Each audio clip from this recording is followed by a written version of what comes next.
주가에 영향을 미치는 것은 사실은 제일 중요한 것은 투자자들의 심리입니다. 심리. 경제 용어를 충실히 배우고 이해하고 활용할 수 있음으로 해서 어떤 효과가 나느냐. 지식에 대한 투자보다도 더 많은 수익률을 주는 투자는 없다라는 것을 염두에 두시고 공부를 많이 해야 될 것 같습니다. 이제 이번에 그 말씀해주신 트렌드 경제용어 2023이라는 책을 쓰셨습니다. 그 1장 처음에 1부에 제일 처음에 나오는 게 뭐냐 하면은 이런 말이 있어요. 그 모든 투자 중에 지식에 대한 투자가 가장 수익률이 높다 그런 이야기가 있거든요. 그래서 개인 투자자들 코로나 사태 직후에 특히 이제 뭐 동학개미 해가지고 많은 개인 투자자들이 늘어나지 않았습니까? 그분들이 그 당시에 시장하고 지금 시장은 사뭇 다르고 완전히 다른 상황에 처해 있기 때문에 정말 이럴 때야말로 치밀하게 공부를 하지 않으면 자기가 들고 있는 자산도 잃을 가능성이 있고 더 크게 증식시킬 수 있는 기회도 놓칠 수가 있습니다.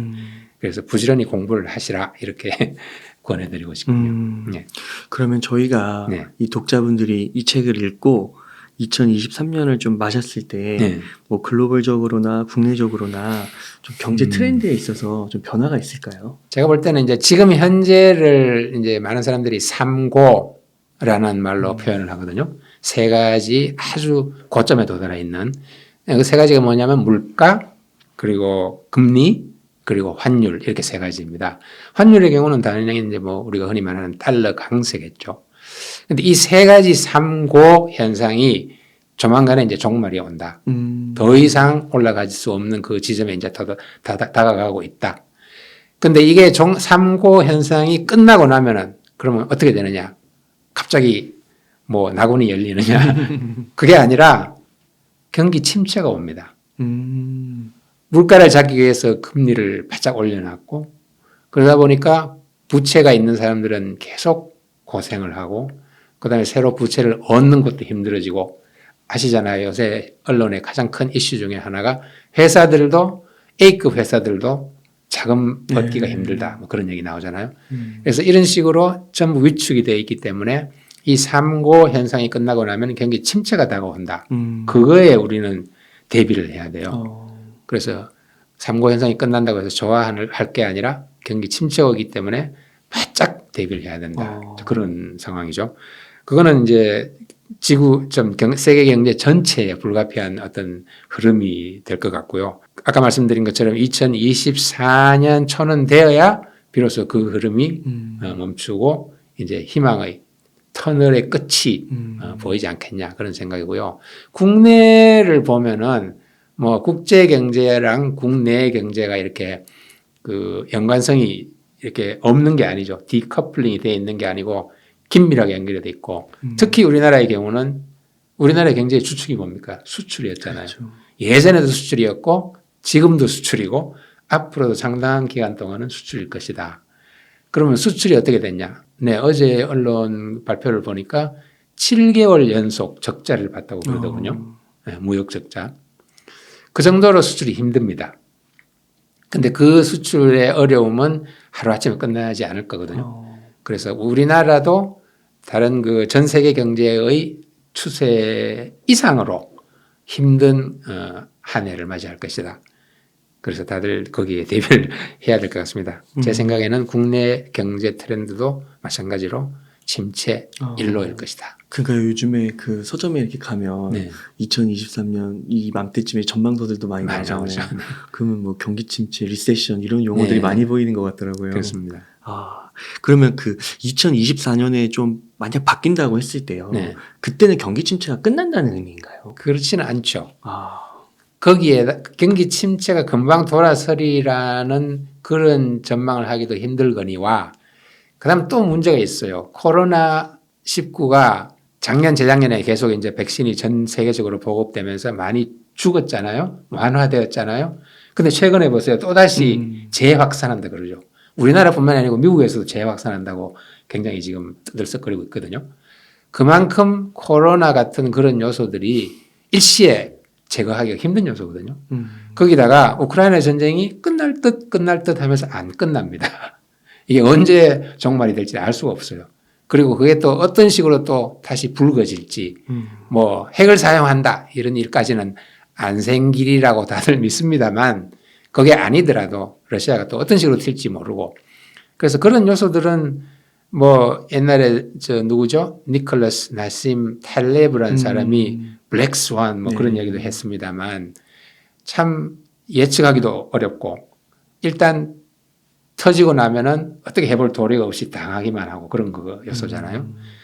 그래서 그런 것들이 여전히 남아있는 요소이기 때문에 2024년 초에 그렇게 경기 침체의 기미가 완화된다고 하더라도 안심하기 힘든 것이죠. 네. 그래서 적어도 한 그때부터 다시 1년 정도 혹은 2년 정도가 지나봐야 완연하게 회복세가 들어왔구나 하는 것을 느낄 수가 있을 거예요. 그래서 그때까지는 안심하기가 힘든 상황입니다. 사실은. 그래서 저자님께서 책에서 네. 이제 그 2023년 트렌드에 관련된 다양한 우리가 네. 주목해야 할 용어들을 정리를 해주셨는데 이 중에서 오늘 한 몇 가지만 좀 소개해 주시면 너무 좋을 것 네, 같습니다. 그럴까요? 이 일론 머스크가 뭐 테슬라뿐만 아니라 여러 가지 행동으로 그 세계의 주목을 받습니다.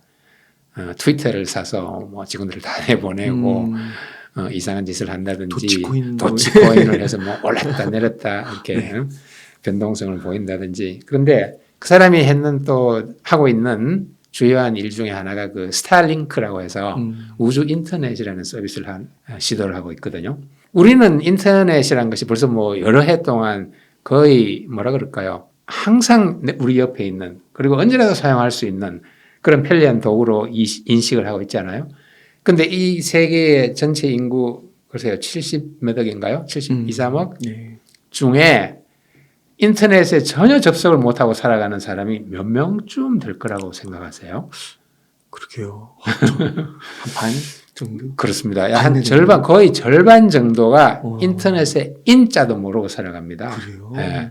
그러니까 정보의 그 비대칭성이 어마어마한 거죠. 그래서 일론 머스크가 그래 그러면은 우리가 소규모 위성을 많이 띄워가지고 전 세계적으로 인터넷망을 깔아서 이 인터넷 못 쓰는 사람이 없도록 만들자. 이게 이제 우주 인터넷이에요. 근데 머스크 이전에 사실 영국의 원웹이라는 회사가 이 우주 인터넷 사업을 시작을 했어요. 세계 최초로 시작을 했습니다. 거기에는 그 우리가 잘 아는 손정희, 소프트뱅크의 손정희도 투자를 많이 했었고 그러다가 이게 진척이 잘 안 되면서 자금이 딸리고 해가지고 결국은 파산을 해요. 근데 파산을 하고 나서 몇 년 후에 영국 정부랑 인도 회사, 인도의 큰 재벌 회사가 이걸 인수를 해서 다시 시작을 합니다. 거기에 작년이죠. 한화 시스템이 4억인가 3억 달러를 투자하면서 이제 대주주가 또 돼요. 네. 그래서 다시 이제 그게 시작이 되는데, 많은 그 성과를 이루고 있다고 합니다. 그리고 우주 인터넷 시장 자체가 굉장히 빠른 속도로 클 것이라는 전망이 다 이제 나오고 있어서 한화 시스템이 여기서 늦게 시작을 했지만 좀 덜 볼 수 있지 않겠나 하는 그런 기사들이 많이 나왔습니다. 그런 우주 인터넷이 있고요. 그 다음에 이제 역시 아주 새로운 개념은 아니지만 핵융합 발전이라는 기술이 있습니다. 너무 뭐 기술에 대해서 뭐 깊이 알 수는 없겠지만 태양이 빛과 열을 내는 기본적인 그런 그 원리를 이용을 해서 에너지를 얻자 하는 게 이제 논리입니다. 핵융합. 우리가 이제 핵 분열이 있고 핵융합이 있잖아요. 핵 분열은 우리가 1945년 2차 대전 말기에 그 원자폭탄을 터뜨렸는데 원자폭탄의 원리가 이제 기본적으로 말하면 핵 분열이라고 그래요. 근데 핵융합은 그 반대라고 그럽니다. 저도 과학에는 좀 문외한이지만 어쨌든 그런 기본 논리를 이용을 해서 에너지를 얻자 해서 전 세계가 달라들고 있는데 다행스럽게도 이 핵융합 발전에 있어서는 우리나라가 선진국이라고 합니다. 그렇구나. 굉장히 기술이 앞서 있다고 그래요. 어떤 플라즈마 같은 것을 고온으로 유지하는 그런 기술이 가장 핵심인 모양인데 우리나라가 거기에 아주 앞서 있는 뭐 그런 기사를 많이 봤어요. 그리고 35년 동안 35개국이 모여서 핵융합 발전을 이룩하자 하는 그런 큰 프로젝트, 전 세계적인 프로젝트에도 한국이 주도 국가로 참여를 하고 있다 그래요. 근데 우리가 이렇게 그냥 핵융합 발전이다 그러면 굉장히 뭐 일반 사람들은 알 수가 없고 뭔가 좀 특이한 저 프로젝트인가 보다. 그렇게 생각해서 뭐 10년이 될까 20년이 될까 모르겠지 뭐 이런 식으로 생각할 수 있지만 이 핵융합 프로젝트로 인해서 대한민국의 기업들이 그러니까 발전을 위해서 온갖 그 원자재, 부자재, 부품들이 많을 거 아닙니까? 네. 그런 저 부자재, 부품들을 대는 것만으로도 이미 거의 1조 원에 가까운 매출을 한국 회사들이 올리고 있다고 해요. 그러니까 이게 멀리 떨어져 있고 뭐 이렇게 머릿속에서만 그리는 그런 프로젝트가 아니라 실제로 이루어지고 있고 실제로 수출이 되고 있는 그런 프로젝트인 거죠. 그리고 아까 말씀드린 모듈러 건축이라고 하는 것도 새로운 기술이죠. 그것도 한국에서는 거의 전례가 많지 않습니다. 몇 개밖에 안 되는데도 앞으로는 그 모듈러 건축을 적극적으로 지원하고 성장시키겠다 하는 게 정부의 정책이에요. 그래서 모듈러 건축도 각광을 받을 것 같고 그다음에 이제 다시 테슬라 얘기가 나오는데 테슬라 생산 방식이라는 게 있어요. 테슬라라는 회사가 원래 미국에 있는 그 토요타 회사를 이제 인수받아서 뭐 연산 뭐 몇천 대인가요? 그렇게 시작했던 회사예요. 근데 불과 10년 만에 뭐 연산 뭐 몇십만 대 그리고 머지않아 연산 2천만 대를 바라보고 있다고 그래요. 그러면 2천만 대를 하기 위해서 그 사람들이 테슬라가 생각하고 발전시키고 나가고 있는 생산 방식이 따로 있거든요. 이렇게 쉽게 말하면 수많은 자동차를 만들기 위한 수많은 부품들을 하나의 그 판에 전부 얹어가지고 그 판 하나로 자동차 만드는 그 요소의 한 3분의 1을 하나로 만드는 겁니다. 그거 하나로 콕 찍어내면은 그게 그냥 3분의 1이 되는 거죠. 네. 그리고 이때까지는 그걸 뭐 수백 개, 수천 개의 그런 과정을 거쳐서 이거 얹고 했을 거 아닙니까? 근데 그거를 딱 하나의 틀에 얹어가지고 이거 하나 그러면은 3분의 1이 되는 거죠. 그런 식으로 하는 것을 이제 기가 프레스라고 해요. 그래서 그런 기가 프레스도 여기 이제 설명이 잘 되어 있습니다. 뭐 그런 기술이라든지 또 그 제2의 반도체로 각광받고 있는 것이 그 소형 모듈 원자로가 있습니다. 이때까지 우리가 아는 대형 원자로 거기에 있어서는 사실 우리나라가 굉장히 선진국에 해당되거든요. 아시다시피. 그래서 원조격인 웨스팅하우스를 누르고 전 세계 그 원전 기술 하면은 대한민국 해가지고 대형 원자로에 있어서는 우리가 아주 선진국의 입장에 서 있는데 그것이 소형 원자로 다시 말해서 출력하는 에너지는 좀 적지만 건설하기도 쉽고 아무 데서나 건설할 수 있고 그다음에 안전성이 두드러지고 이렇게 해서 소형 그 모듈 원자로가 새로운 원자력 발전의 새로운 추세라고 합니다. 그래서 그게 전 세계적으로 그 주요 국가들이 나서서 경쟁을 하고 이거는 제2의 반도체랑 다름없다 할 정도로 이제 굉장히 경쟁이 치열하거든요. 근데 우리나라는 불행하게도 이 소형 모듈 원자로에서는 약간 뒤지고 있다고 합니다. 대형 원자로의 그런 그 앞선 기술력을 제대로 이제 발휘를 못하고 있는 거죠. 그래서 이게 이제 뭐, 전 정부의 탈원전 정책 뭐 이런 거랑 맞물려서 이제 그런 것 같은데, 이 분야도 정부가 적극적으로 나서서 지원을 해주면 굉장히 크게 나갈 수 있는 좋은 그런 기술 분야라고 볼 수 있습니다. 그게 이제 2023년부터 뜨게 될 이제 기술적인 그런 용어들을 좀 짚어봤고요. 네. 그 다음에 이제 소비 부분에 보면은 역시 MZ, 소위 말하는 MZ 세대들 아무래도 뭐 경제 주체가 되겠죠. 머지않아서 경제 주체가 되고 따라서 소비도 그 사람들이 이제 주도를 하게 될 것이고. 근데 이 사람들, 젊은이들에 관련된 용어들이 또 몇 개 얘기 나옵니다. 네. 제일 먼저 생각이 되는 게 그 긱워커라는 것이 긱워커. 그러니까 젊은 사람들은 돈을 많이 버는 것이 물론 중요한 것도 알고 투자도 열심히 하고 다방면에서 투자를 하고 그렇게 하긴 하지만 일하는 것에 대해서는 나는 회사에 그렇게 꽉 묶이고 싶지 않다. 이게 이제 그 사람들의 젊은이들의 기본 사고방식이에요. 그 대표님께서도 예. 실제로 그 좀 느끼시나요? 그럼요. 물론 이제 출판사에서는 뭐 긱워커라는 개념의 근로자는 없어요.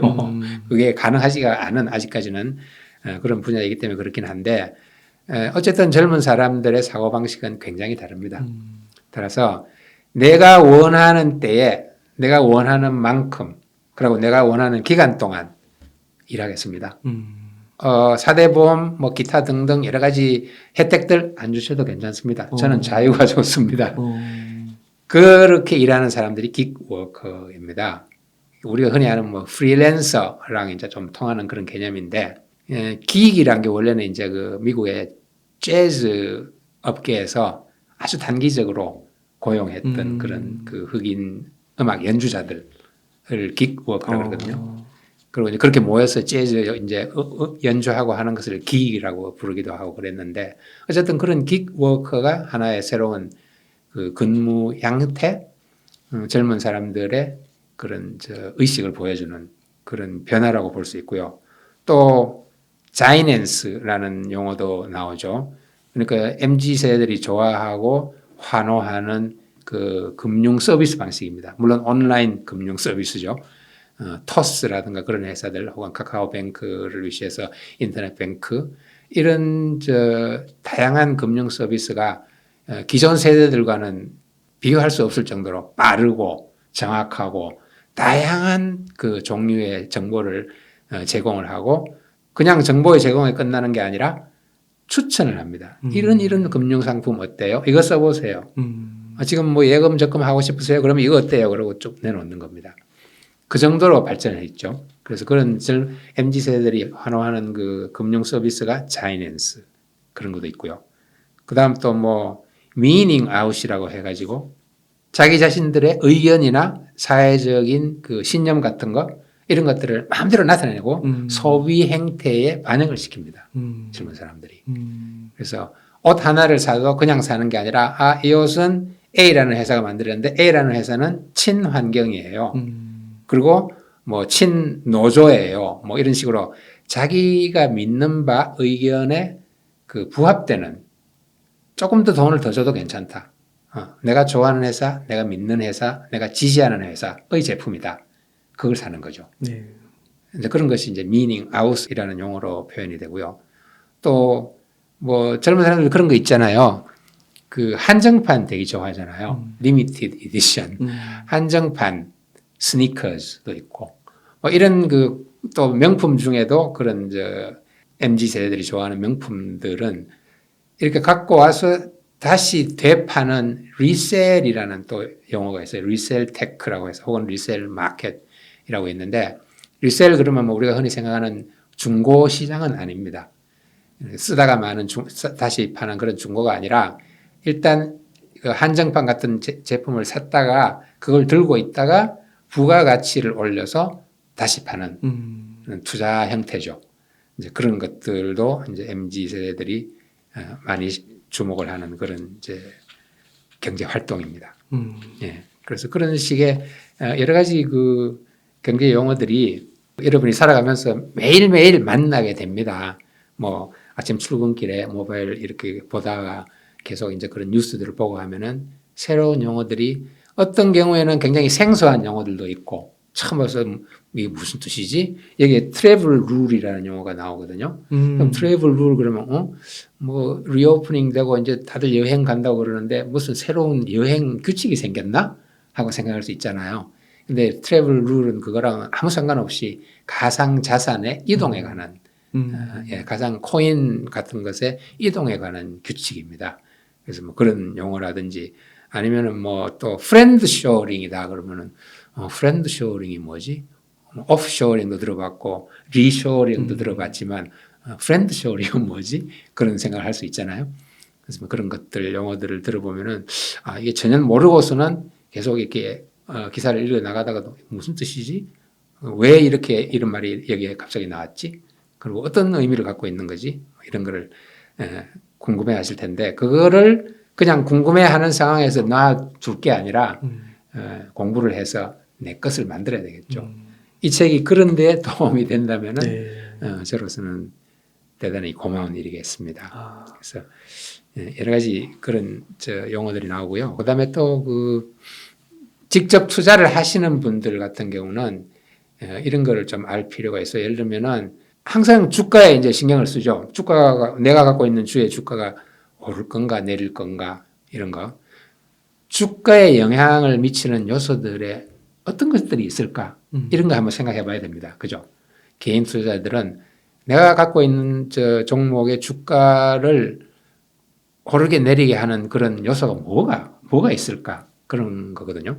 주가에 영향을 미치는 것은 사실은 제일 중요한 것은 투자자들의 심리입니다. 심리. 그거는 이제 경제 전반에 대한 개개인 투자자들의 느낌의 총합일 수가 있겠죠. 예를 들면 사람들이 전부 다 지금 상황이 안 좋아. 더 내려갈 것 같아. 더 떨어질 거야. 라고 생각하느냐.